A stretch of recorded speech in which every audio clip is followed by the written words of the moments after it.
રાપર તાલુકાના ચિત્રોડ ગામે છેલ્લા કેટલાક સમયથી રાત્રિના સમયે કોઈ બોલેરો પિકઅપ વાહનમાં તત્વો આખલા અને ગાયનું અપહરણ કરતા હોવાની ગંભીર ફરિયાદ। હવે છે કાગોતરીમાં પ્રતિનિધિ વિસ્તૃત અહેવાલ। રાપર તાલુકાના ચિત્રોડ ગામે છેલ્લા કેટલાક સમયથી અસામાજિક તત્વો દ્વારા રાત્રિના 12 વાગ્યાથી લઈને વહેલી સવારના 4 વાગ્યાના સમયગાળામાં બોલેરો પિકઅપ વાહનના માધ્યમથી 150થી વધુ 200 જેટલા આખલા અને ગાયનું અપહરણ કરવામાં આવ્યું હોવાના સીસીટીવીના ફૂટેજો સામે આવતા ભારે સનસનાટી મચી જવા પામી છે।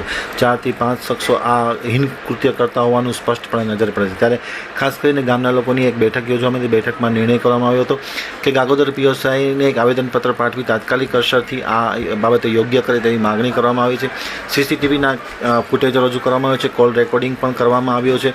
આ બાબતે મિટિંગમાં જે કોઈ વ્યક્તિ આ હિન કાર્યમાં સંડોવાયેલા હોય તેમની સામે શિક્ષાત્મક પગલાં ભરવામાં આવે અને ગુનાહિત પ્રવૃત્તિ ઉપર અંકુશ આવે તે પ્રકારની કાર્યવાહી પોલીસને કરવા માટે છૂટો દોર આપવામાં આવ્યો છે અને આવેદનપત્ર પણ પાઠવવામાં આવ્યું છે। જલ્દીથી આ બાબતનો નિકાલ કરવામાં આવે તે પ્રકારની કાર્યવાહી કરવા માટે પણ ગ્રામ્ય લોકોએ સમૂહમાં એક બેઠકમાં નિર્ણય કરવામાં આવ્યો છે। સમગ્ર ઘટનાને ખૂબ ઉગ્ર શબ્દોમાં વખોડી કાઢવામાં આવ્યા છે અને સંપૂર્ણપણે આખલા અને ગાયનું અપહરણ કરીને લઈ જવું એ હિન કૃત્ય હોવાનું સ્પષ્ટપણે ઉલ્લેખ કરવામાં આવ્યો છે।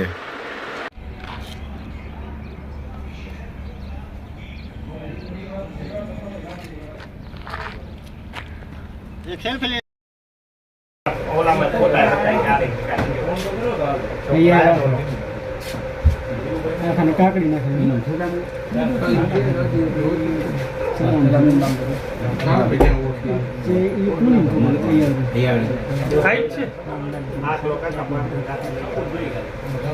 નાખે